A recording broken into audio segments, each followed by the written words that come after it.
뉴스플러스 시작합니다.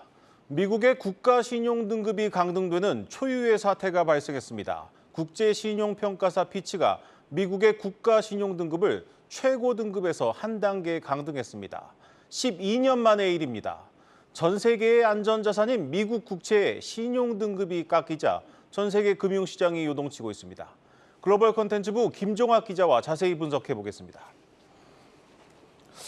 김 기자, 이 미국 경제는 좋은데 국가 신용 등급이 내려가는 일이 발생을 했습니다. 먼저 이 피치가 밝힌 등급 하향의 이유는 뭡니까? 간단히 말씀드리면 미국이 빚 문제를 풀기 어렵게 됐다. 이런 이유로 지금 피치가 강등했다고 볼 수 있습니다. 네. 발표 내용을 조금 이제 설명을 다시 드리자면 세계 3대 신용평가사 중 하나인 피치가 이제 현지 시간 1일 미국의 국가 신용 등급을 공개를 했는데 최상위보다 한 단계 낮은 AA 플러스로 내렸습니다. 네. 피치의 전문이 지금 홈페이지에 공개되어 있는데 내용은 미국의 부채 한도 협상이 이번 올해 내내 진행이 되어 왔는데 정치적인 이유로 인해서 이 천문학적인 재정 적자 그리고 부채 문제를 해소하기가 점점 더 어렵게 되어 있는 게 현재 상황이다. 이렇게 진단을 하고 있습니다. 네. 지난 5월에 바이든 행정부와 공화당 간의 부채 한도 협상 과정을 저희가 지켜봤는데 정부가 학자금을 비롯한 지출을 삭감하고 또 시한을 6개월 정도 유예를 한 걸로는 사태 해결에 근본적 해결이 부족하다, 할 수 없다라는 겁니다. 그래서 미국 정부가 지금 지난해에 안고 있는 것만 해도 재정 적자가 GDP 대비 3.7% 정도였는데 이게 해마다 늘어서 앞으로 3년 뒤에는 6.9% 정도 정부가 재원을 더 마련해야 되고 이 과정에서 이자 부담이 늘어나고 또 특히나 이제 고령화가 진행되고 있다 보니까 이러저러한 비용들을 감당하는 과정에서 미국의 경제가 또 꺾이는 그런 문제들을 감안할 때 신용등급이 내려갈 수밖에 없겠다. 이렇게 피치는 설명을 하고 있습니다. 네, 미국 경제가 또 휘청일 수 있다는 그런 진단입니다. 그런데 미국의 국가 신용등급 강등이 이번이 처음은 아닙니다. 이 비슷한 일이 12년 전인 2011년에도 있었는데 네. 이 당시 시장에 충격이 크지 않았습니까? 그래서 시장에서 우려하는 거는 이런 상황이 재현되지 않을까 이런 것 아니겠습니까? 네, 당시의 충격도 만만치 않았지만 이번 충격도 상당히 놀랍기는 마찬가지입니다. 네. 발표 시점만 보면 미국이 지난해 이제 12년 전에 했었던 그런 과정과 거의 절차가 비슷하다고 좀 볼 수가 있는데 당시에 이제 조금 돌아가서 보자면 2011년에 협상이 타결된 직후에 이 스탠더드 앤 푸어스가 역사상 처음으로 70년 만에 미국의 신용 등급을 한 단계 내립니다. 이 여파로 이 주식과 채권 시장이 10% 넘게 당시 조정을 받았는데 2011년과 올해가 상당히 유사한 흐름을 보이고 있다라는 게 형태적으로는 그렇게 또 사람들이 진단을 하고 있는 겁니다. 네. 오늘 피치 발표 역시 부채 한도 협상 이후에 미국의 재무부의 추가적인 조치가 이어지고 있고 또 인플레이션에 대해서 우려가 지금 줄어들고 있잖아요. 여러 가지 지표들이 지금 안정되고 있는데도 불구하고 이 피치가 과거의 데이터를 감안했을 때 미국의 경기가 조금 둔화될 수 있다라고 하면서 이제 등급을 내린 겁니다. 네. 이 여파로 이제 미국은 증시가 마감한 이후에 이 자료가 나왔기 때문에 증시보다는 국채 시장과 환율이 영향을 받았는데 국채가 일순간 8bp 가량 하락을 하고 또 그리고 개장 전에 지금 선물 시장을 좀 살펴보면 나스닥과 S&P가 소폭 하락하는 약한 흐름을 보이고 있습니다. 네. 그렇다면 미국의 국가 신용등급 강등 사태가 주식시장에는 어떤 영향을 줬는지 점검해 보겠습니다. 조현 기자, 먼저 오늘 우리 시장 어떻게 끝났습니까? 네, 피치의 미국 신용등급 강등 발표 이후 개장한 우리 증시 코스피는 1.9% 그리고 코스닥은 3.18% 하락 마감했습니다. 보시는 것처럼 시간을 더할수록 낙폭을 키우는 모습이었습니다. 오늘 하루 외국인이 약 4천억 원 순매도했고 기관은 9천억 원 육박하는 매도 우위를 나타냈습니다. 특히 주목해야 할 것은 선물 시장이었는데요. 외국인이 2조 2천억 원가량 투매에 나섰는데 이는 2010년 이후 역대 최고치입니다.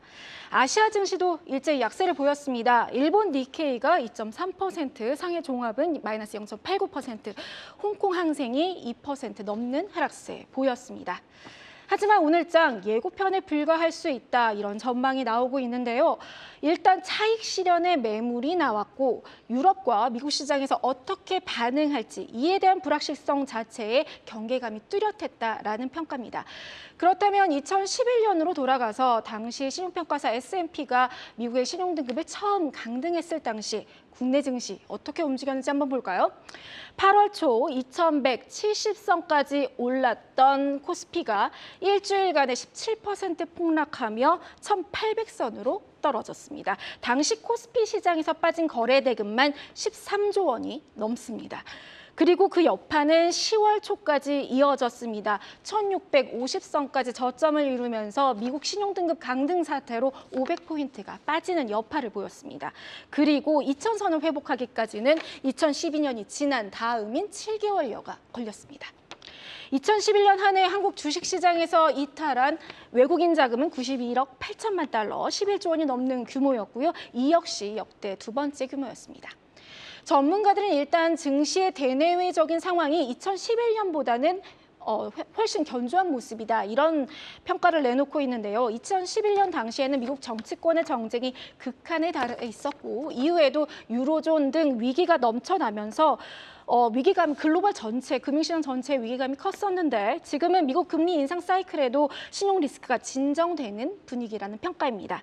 또 국내 증시가 잘 버텨낼 수 있을지 체력을 봐야겠죠. 코스피 지수의 주가 순자산 비율 PBR을 보면 국내는 0.98배에 불과합니다. 그러니까 세계 주요 증시에 비해서는 훨씬 떨어져 있고 당시 2011년과 12년을 비교해도 저평가되어 있다라는 것입니다. 다만 2차 전지로 업종 쏠림이 뚜렷하고 또 변동성이 극심한 코스닥 지수 같은 경우에는 단기적인 조정이 있을 수 있다, 이런 분석이 제기되고 있고요. 한국을 비롯한 세계 증시의 미국 신용 등급이 악재인 것은 분명합니다. 얼마나 그 파장이 이어질지 아무래도 증권가도 주시하는 모습이고 정부에서도 필요하다면 조치를 취할 방침이라고 했습니다. 뜨거웠던 증시가 예상치 못한 변수를 만난 것은 분명해 보입니다. 네, 분석 이어가겠습니다. 결국 이제 미국 정부가 발행하는 국채의 신용도가 떨어진 셈인데 이 내년 대선을 앞둔 이 바이든 정부 입장이 좀 난처해졌습니다. 백악관에서 곧바로 반박 성명이 나왔죠. 네, 백악관과 재무부가 일제히 반박 성명 아주 조목조목 이건 아니다라고 해명을 했습니다. 네. 일단 백악관 얘기를 들어보면 카린 장 피에르 대변인의 이 성명인데 피치가 적용한 평가 모델이 전 정부죠. 이제 트럼프 행정부 때 하락했다가 바이든 정부 들어서 상승하고 있는데 이걸 무시했다. 경제가 분명히 회복하고 있는데 반영하지 못했다라고 지금 반박을 하고 있고요. 네. 제닛 옐런 장관은 한술 더 떠서 이 해석이 너무 자의적이고 이 아웃데이티드 지난 데이터를 토대로 평가를 했다라면서 이제 깎아내리고 있습니다. 공개적으로 피치가 아주 잘못했다라고 이 얘기를 하고 있는 건데 미국 국채가 여전히 이제 세계에서 가장 안정적인 유동 자산인데다가 또 인플레이션을 지금 극복해 나가면서 강력하게 미국 경제가 홀로 살아나고 있는 거를 피치 같은 평가사들이 잘 모르고 있는 것 같다라는 게 지금 이제 미국 정부의 공통된 생각입니다. 네. 미국도 좀 우리랑 비슷한 것 같습니다. 이 상황에서 미국 민주당은 이 부채 한도를 빌미로 협상을 하자던 공화당 탓을 하고 있습니다.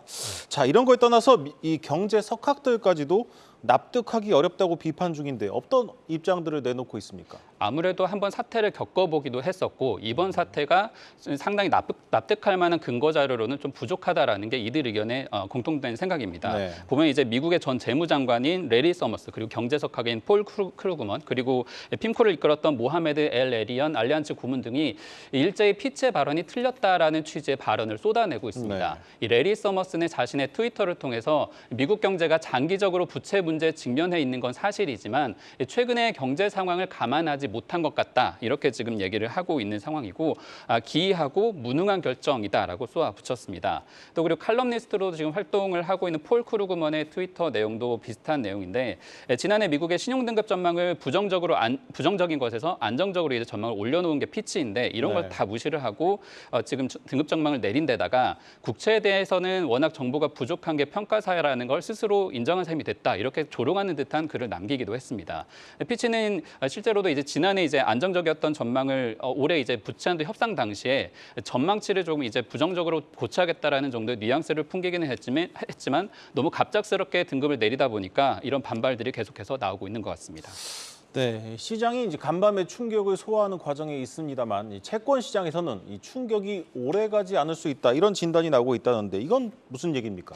아무래도 이게 2011년하고 또 유사한 점이 관측이 되는데 네. 미국이 가지고 있는 국채라고 하는 것, 또 미국의 달러 같은 경우에는 전 세계에서 가장 믿을 만한 안전자산의 지위를 지금 가지고 있는 거잖아요. 네. 근데 이제 중앙은행들의 금고 역할을 하는 게 아무래도 미국이다 보니까 이런 위기에도 살 다른 대안이 마땅치 않다. 미국 아니면 유럽이나 일본을 가야 되는데 그것도 지금 아직까지 확실하지 않다 보니까 미국 네. 국채를 더 사고 있는 상황이 이어지는 거고요. 이 실제로 과거에 이제 자료를 보면 2011년 당시에도 신용등급 충격이 가라앉은 이후에 미국 투자자들이 다시 미국 국채를 찾으면서 채권 시장이 오히려 호황으로 끝난 그런 전례가 있습니다. 이 전문가 설명을 좀 참고해 보자면 액면 그대로 미국의 명성이나 위상에는 먹칠을 한 셈이지만 또 반대로 봤을 때는 위험 자산을 사고 싶어하는 성향을 촉발한 셈이 됐다. 또 미국의 국채와 달러를 더 매수할 수 있게 되는 환경이 됐다라는 지금 진단도 나오고 있습니다. 네. 이 말처럼 지금 미국의 국채는 상당히 충격을 덜 받은 상태인데 표로 지금 나올 수 있을까요? 표로 보면 이제 뭐 2년물이나 단기물이나 또 장기물로 봤을 때는 변동폭이 아직까지는 크지 않습니다. 네. 반반 변동폭과 거의 유사한 수준을 유지하고 있기 때문에 이 부분에서는 좀 더 지켜봐야 되는 부분 같고요. 또 하나 지켜볼 부분은 미국의 재무부가 지금 적자를 충당하기 위해서 추가적으로 장기 국채를 또 발행할 예정입니다. 이 부분에 있어서 시장이 또 어느 정도의 영향을 받을지를 감안해서 투자에 고려해야 할 것 같습니다. 네, 정부와 금융당국도 오늘 긴급 회의를 열고 미국 신용등급 강등이 시장에 미칠 영향을 점검했습니다. 일단은 과거에 비해 영향은 크지 않을 것이란 진단이 나왔습니다. 일각에서는 우리나라도 이 가계부채나 저출산 고령화 문제를 방치할 경우 이 신용등급 강등을 피하기 어려울 것이란 지적도 나오고 있습니다. 서영교 기자입니다. 미국 신용등급 강등 소식에 경제 관련 부처에 비상이 걸렸습니다. 오늘 오전 기획재정부와 금융위원회, 한국은행 등 관계기관은 긴급 회의를 열고 미국 신용등급 강등이 시장에 미칠 영향을 점검했습니다. 방기선 기재부 차관은 2011년 신용등급 강등 때보다 영향이 크지 않을 것으로 예상된다면서도 안전자산 선호 심리가 강해지면서 시장 변동성이 커질 가능성이 있다고 지적했습니다. 2011년 S&P가 미국 신용등급을 내렸던 당시 안전자산인 달러가 강세를 보이면서 원달러 환율은 요동친 바 있습니다. 또 주식에서 채권으로 매수세가 옮겨가면서 미국 국채금리와 우리나라 국고채 금리는 하락했습니다. 다만 S&P가 갑작스럽게 신용등급을 조정했던 것과 달리 피치는 지난 5월 미국을 부정적 관찰 대상에 올리고 강등 가능성을 예고했다는 점에서 시장에 미치는 영향이 크진 않을 것이라는 게 정부 분석입니다.